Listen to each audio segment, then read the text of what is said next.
What's good, B-Sounds? It's your boy, Kit Kinraid. As you may know, in December of last year, I came down with a vicious case of elbow tendonitis, which really messed up everything that involved bending my arm, all the way from washing up, which I could have lived without, to pull-ups, which I most definitely could not live without. And I'm here to tell you, I defeated it. In the past couple of months, I did a challenge which included 50 straight pull-ups, not in one set, but my first set was 17, and that's a long way from not being able to do a single pull-up without pain. I also achieved a 50 kilogram weighted pull-up for the first time ever in my life. Pretty proud of that. I'm not going to say it's completely back to normal. I am sometimes still aware of it, but I wouldn't describe that awareness as pain, and it's a far cry from feeling like someone's driven a railroad spike through my elbow whenever I bent it.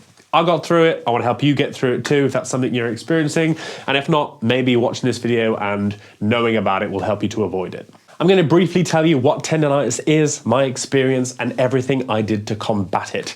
And let me tell you, I spent weeks reading, watching, listening, speaking to anyone who might know something useful about how to fix it. So I'm hopefully going to save you all of that research and just give you a huge list of stuff to try. I'll also try and give you an idea about how well each thing worked for me, but because I literally threw everything at it at once, it's hard to say what was effective and what wasn't. But there's some stuff that I'm still doing and I'm getting stronger and I'm staying pain-free, which is what you want. So this one might run a little long. I promise I'll keep it as succinct as possible, but I am going to give you everything I learned and everything I found that may help. So grab a brew, maybe a notepad, and let's get into it. Firstly, I am not qualified to tell you what tendonitis is. I'm just a chap who listens to people who know more than me, but I'm going to do it anyway. Itis means inflammation, and tendons are what connect your muscles to your bones. They are made up of many strong, flexible fibers, and you can think about them like a rope. In a nice, healthy tendon, all those rope fibers are going to be running smoothly in the same direction. After a battering from a hard workout, that rope might look slightly frayed or hairy, but with rest and correct nutrition, that tendon will quickly return to normal. So your tendons are recovering from everyday use and workouts all the time, but if you damage a tendon beyond that normal use point, the itis comes out to play and it can become inflamed. Fluid increases inside the tendon, and that fluid can cause some of those fibers not to run parallel with the rest. You are likely to become aware of that inflammation, and that awareness is going to feel like a swell, an ache, a pain.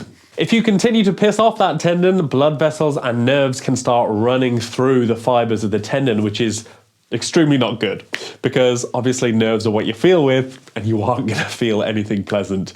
It's not the end of the world. You don't have to quit lifting. In fact, inactivity is likely to do more harm than good, but you do need to be cautious about how you move forward, and we'll get to that in a bit. Finally, and least ideally, you can tear tendons. The only way you're going to know if that's you is with an ultrasound. Supposedly, again, not a doctor, tendons do not repair from tears, but that doesn't necessarily mean you need surgery, assuming it's not a complete tear, as in like your bicep snapped off, which should be pretty obvious.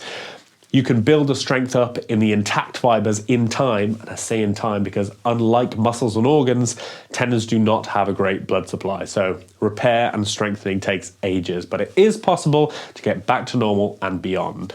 Tendons, just like muscles, respond to resistance training, although much slower, which is honestly one of the reasons you see so many pro strongmen like pinging tendons off, because they're using steroids to aid recovery, which is normal, and get freaky strong fast, but the tendons can't keep up. And because in a healthy tendon there's no nerves, the first time you know that you've loaded it too hard is when it pings off.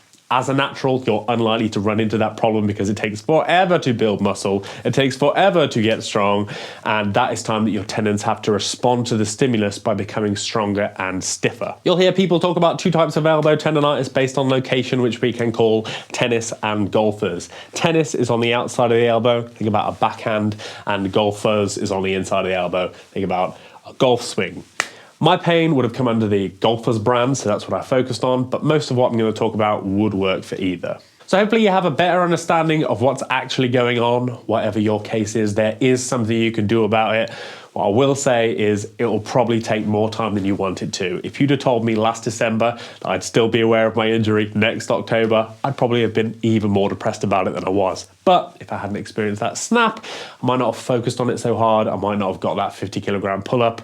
you know, from this side, it doesn't actually seem that long ago, and I never stopped working it. You know, I might have had the first week off, but after that, I was doing rehab, rows, and working back up. So absolutely don't lose hope. It's not the end of the world. It's not the end of training. I was training just as hard, just not as impressive. You just have to pivot a bit and probably be in more pain than you like. The other thing I wish I had been aware of is reframing better. Like, I'm still aware of my elbow. 4 or 5 months ago, I was still in pain, and that would have driven me crazy if I hadn't heard somebody say something along the lines of, better isn't being pain-free. Like, that's obviously the end goal, but along the way, better is going to be being able to do more with the same amount of pain, or ideally less. Once that clicked, I really feel like my outlook on the whole thing improved. If I could do 4 pull-ups with a 7 out of 10 pain one week and then 5 pull-ups with a 7 out of 10 pain the week after, that's better. It might not be fixed, I'm still in pain, but that's progress. And just like when you're trying to add weight to the bar, you know it's going to take a long time, but PRs feel great. So forget about your old unbroken 20 pull-up record. It is day 1 of tendonitis camp. Everything you do now is a new PR. We've wiped the slate clean. Record your reps, record your pain, and be patient. So my experience, I gave myself tendonitis literally overnight. One day I was fine, and then I did some stupid stuff for the internet, and then I was broken. And I didn't even feel like I'd overdone it at the time, to be honest. It was a video for last year's advent calendar. I put exercises to the 12 days of Christmas, and some combination of too many weighted pull-ups and skin the cats just overnight messed me up. I would guess that pushing into the end range of skin the cat and probably not controlling the negative of the weighted pull-ups is what did me in, which is extra dumb because I'm always harping on about controlling that negative, not just dropping to the bottom and smashing into your joints and your ligaments, and this is exactly why. Dumb. I went training the next day. I felt immediately in pain, and then, very unlike me, I listened to that pain and went easy. I couldn't tell you what type of tendonitis I had, other than I doubt it was a tear, but I can tell you what I did about it. If you've just experienced your first pang of tendonitis, the best thing you can do is nothing. Hopefully, you've pushed it a little too hard, and with adequate rest and nutrition, you will return back to normal. Whatever you're doing that's pissing it off, don't do that thing for like 48 hours and then gently get back to it. The first thing I did was see a physiotherapist. I self-referred through the NHS website. That was late last December, and I still haven't heard back from them. Luckily for me, a family friend is a physio, and he saw me pretty fast and said, work it gently, work it often. He suggested bicep curls. He said, don't go harder than makes your pain a 7 out of 10 or makes your symptoms worse the next day. And then he applied trigger point therapy to desensitize the area. What that means is he found a spot that hurt, and then he dug his thumbs in really hard until that wave of pain kind of washed away. It was very unpleasant, but if you have that innervated tendonitis, desensitizing is exactly what you need to do, and trigger point therapy is a way that you can do that. He told me to get someone else to stab me twice a day because it was unlikely that I'd be able to stab myself hard enough to be useful, and I took that as a challenge. I did it for about 3 months. It just kind of left me sore. Some people feel great afterwards, but that wasn't my experience, but it might be yours. At the time, I thought, well, I train a lot, you could prod me anywhere and I'd be in pain. Doing it now, that area that was very sensitive is definitely less sensitive. So I'd say it probably did help. If you have a tear though, this one's not for you. You wouldn't expect to heal a cut faster if you like stuck your finger in it every day. Same deal. So unsatisfied with curls and stabbing, I got to Googling, and the most basic thing they suggest is compression. So I bought this sleeve and I wore it most of the time and always when training, and it maybe reduced my pain by 1 out of 10. So it wasn't magical, but it's so cheap that it's hard not to recommend. They also recommended anti-inflammatories. Makes sense for an itis, but I'm on aspirin daily and you can't mix aspirin with NSAIDs, so that was out for me. If it's not out for you, if you've got an inflammatory problem, anti-inflammatories in the short term might be a good shout, so try some ibuprofen. They also said cycle ice and heat packs. I tried this every evening for a week and it didn't really help me at all. Maybe if I'd have done this earlier in my injury, it would have had more of a significant effect, but I started probably a month after the injury and I didn't feel any improvement at all, even temporary, so I gave up.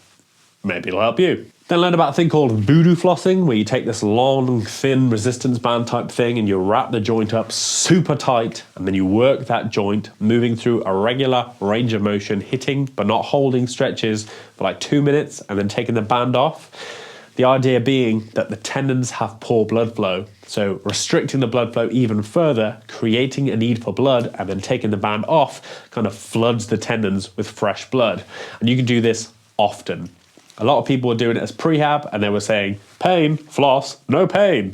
That sounded good to me. So I did it for a month or so, and it didn't really help. The band was really pretty cheap off Amazon. I'll put links to everything down below in case you want to check out anything that I do mention. Again, this is good for some people. It didn't really work for me at all. And that's unfortunately going to be the theme here, because without an ultrasound, you can't really know which tendon and what kind of damage. So you have to try a bunch of stuff to find out what works for you. There are some things that you should definitely do that will help whatever you got. I'm just trying to regulate your expectations. Anyone who says, I know what's wrong with you and I know how to fix it on the internet is full of it. All of this stuff could possibly help. Just giving you my honest experience. So thinking like a lifter, I know that just because I have pain in my knee doesn't mean that my knee is the problem. It could be down the chain at my ankle or up the chain at my hips. Applying that line of thinking and looking into where the tendons go, what the muscles attach to, what they do. I know that the muscles of the forearm are used to pronate and supinate the hand. The most painful thing to me to do is pull-ups, and I do pull-ups mostly on rings, so you naturally rotate the wrist as you pull. So I think maybe I should deliberately work that function. So I bought a dumbbell to leave by my bed, and I started doing weighted supinations and pronations. 3 sets of 20 either way. If you find that too painful, you can just do the eccentric and use your other hand to pull the weight back up. I kept this up for a couple of months, and while with any assistance exercise, it's hard to isolate the effect that had while I was still doing everything else. I found that my ability to do more with the same level of pain did increase, and that is improvement. In the other direction, up the chain is my shoulders. I have good shoulder mobility. In fact, I have hypermobile shoulders and experience scapular winging, which on and off has caused symptoms, noise, weakness, but never any pain. Anyway, I modified my pull-up form when I was able to do pull-ups to be a more arched back pull-up, really concentrating on getting those shoulder blades back and down, which had the benefit of making the exercise a little more back dominant and stress the tendons slightly less, making pull-ups slightly more achievable, or at least less painful. If you're trying to get back to doing a thing, modifying that thing to make it less painful is definitely a great place to start. If nothing else, it might help you understand your pain a bit better, which is useful when and if you see a healthcare professional about it. Before I got back to pull-ups, I spent a whole month doing the easiest variation of rows I could, because any pulls caused me pain, they just caused me the least. So I did high volume, high pain, low impressiveness rows. So again, the forearm functions in rotating the wrist, and tendons heal slowly due to poor blood flow. So I thought I need something that I can do for high reps to really create a demand for blood, something that rotates the wrist. So I got hold of one of these gyro balls. Now, I haven't seen anyone else talking about this. I'm not saying I invented it, but if you do it and it helps you, you can like and subscribe. Ding! I use this gyro ball thing every time I walk to the gym, which is in between the house and the kitchen bathroom, so a lot, and I did notice a big improvement in my pain levels during that time. I think because it ticks so many boxes. It creates that demand for blood. It's low impact, so you can do it often, which is going to help with desensitization. It's a resistance exercise that puts you through that pronate supinate thing, and it works grip strength, which I'd also read can be a causal factor, which is why I got some of these grip trainers. When you're doing this, by the way, like really try and rotate the wrist like nuts. This exact type, I think, is the way to go. The adjustable difficulty means you can progressively overload, and on full whack, it is a challenge to do this with my non-dominant side, which is the side that had tendonitis. And the fact that it has a counter means you can gamify it. I borrowed a set of these without counters before getting these, and I barely used them. And then I came across these at a charity shop, like I was meant to have them. And I put one on the sofa and one on my desk, and I will rep out with my good hand to the max and then see how close I can get to that number with my weak side, and then force myself to get to the same number. Again, it's hard to say what did what, but grip strength is never going to be a waste of time. Most people don't train it enough. There is a correlation between strong grip and cardiovascular health, a correlation, not causation, but the worst thing that's going to happen is you get really impressive forearms. So 12 out of 10. Way earlier than that, I heard people say that taking grip out of the equation can significantly reduce pain, and I was desperate to do pull-ups, so I bought these wrist wrappy thingies. I don't even use straps for deadlifts, so I literally bought these just for pull-ups, and then I put them away, and I never used them until I did that 1000 deadlift thing. By the time I got around to actually using them for pull-ups, they weren't really making a difference either way. Maybe they would have helped me earlier in my recovery. Can't say how much. I'm just letting you know that they could help you, and you've probably got some lifting straps around, so it's worth a try. What else did I use? Yes, red light therapy. I'm telling you, I chucked everything at this.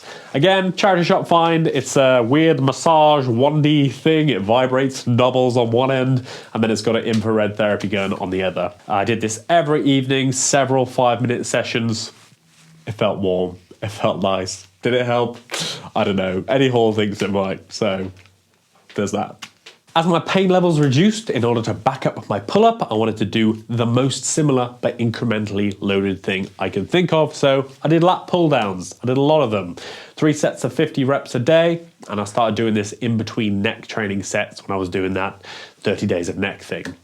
It definitely helped, and it's sort of in the process where I stopped being terrified of tendonitis. I stopped treating it like this career-ending alien thing and remembered how I've dealt with every other injury I've ever had, which is do what you can do until you can do more. Like, tendonitis is a bit scary, a bit weird, but it is just an injury, and the same thing will work, just on a longer time scale. So some general advice that should help whatever kind of tendonitis you have, wherever it is, and honestly, too cheap and easy not to do. Number 1, glucosamine sulfate. It's a supplement. They stick it in dog food to keep dogs' joints healthy, and it'll work for you too. The strongest I could find was 500 milligrams. I found them in B&M or something. And then one of you guys suggested it, saying that you thought you'd had 1,500 milligrams. So I read the bottle properly. It says I can take 2 a day. So I've been taking 2 a day for months and months and months. And I'm pain free now. I'm not saying this equals pain free. I'm just saying it didn't hurt. Turmeric and black pepper. Turmeric is a natural anti-inflammatory. Black pepper makes it work better if you take them concurrently. This bottle of 60 capsules was a couple of quid.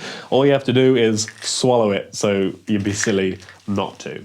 I stopped being in a calorie deficit. I mentioned several times now that with time, stimulation, and proper nutrition, your tendons will heal. It's easier to take in all the nutrients you need if you aren't pinching every calorie and eating chicken, rice, and broccoli every day. Not that that's me. I ate a whole lot of eggs, which is honestly my answer to pretty much everything. Red meat, more varied vegetables, just making sure that I was getting enough fats, which, by the way, if you are a healthy body fat percentage, is about 1/4 gram per pound of body weight. Being shredded is obviously important, but being able to work out so you don't lose all your gains is importanter. I also started taking a multivitamin, something I'd had low faith in before, but Aldi's Own are like 2 quid for a 2-month supply, so I was like, why not? So yeah, over the past 10 months, I put on a little timber, partially because I like biscuits and partially to support my healing process.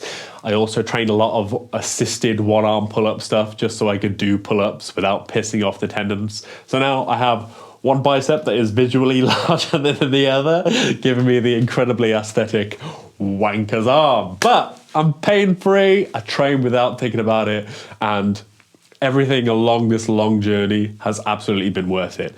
Even if some of it did nothing, even if all of it did nothing, it made me feel like I was doing something while it just did its own thing and repaired itself, which is absolutely a possibility. If you can afford to get it looked at by a professional, definitely do that. I considered health insurance for a little while just to get around the NHS wait times, but in the end, I think I probably bought some new plates or something, but be smarter than me. If you are sure it's not a tear, chuck everything in this list at it, and please let me and the community know what worked for you and what didn't. If you tried something that I haven't mentioned, again, please leave a comment. I would really love this video to be like a one-stop shop of tendonitis ideas. I wish I had something other than panic when I first experienced mine. I didn't mention stretching because I'm pretty flexible, so I wasn't really worried about that. And also there's just way too much to get into here. If you're looking for stretching routines for tendonitis, I highly recommend checking out Tom Merrick's channel. He's also struggled with golfer's elbow, and he's a guy who really cares about strength at length and gives excellent tutorials on that sort of thing. So check him out if you think that would be useful to you. I hope this video has been useful to you. Leave a like if you could. Subscribe, that would really very genuinely help me out. If you wanted to get one of these sick shirts, you can check out the merch store. This one is just a jumper with the arms lopped off because I'm taking a stand, man. No more sleeves. It's over. My relationship with sleeves, it's done. They've just been holding me back. No more sleeves. But whatever else you do, don't panic because you will get through this. You're gonna be fine. You're gonna get them gains. You're gonna be well.